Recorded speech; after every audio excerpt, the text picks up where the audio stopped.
Welcome. In this video, I'll show you how to add a user on Pipedrive. All right. Just go ahead and go to your profile right here at the top right. Just click on it. Now go ahead and go to Company Overview. Now in here, just select Manage Users. Click on it and wait for it to load. Now once it loads, you're going to want to click on the green button that says Add User. All right. Click on it. Now in here, you're going to want to type in the business email or their regular emails. For example, my secondary account right here. All right, once that's done, I'm going to hit on preview.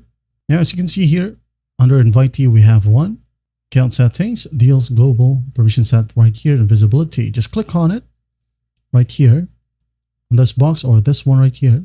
Doesn't matter. You can go ahead and give the necessary permissions that you wanted. For example, this one, account settings, access to company billing, security settings, and user management. All right. Now this person right here will have the permission to set regular user deals admin, or keep the current value. All right.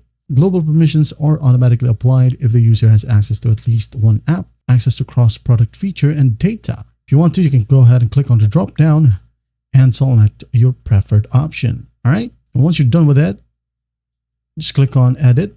Now it says here, any users with account settings access enabled will be able to make changes to your Pipedrive account, name, address, tax ID, and some other settings. All right. Now, if you're sure, just go ahead and click on invite one user, and there will be a pop-up. Just go ahead and follow the simple verification process. All right. And I'm just going to hit on verify. It says here, updating access. Wait for it to reload. And as you can see here, under these tabs, as you can see, we have active. This is mine.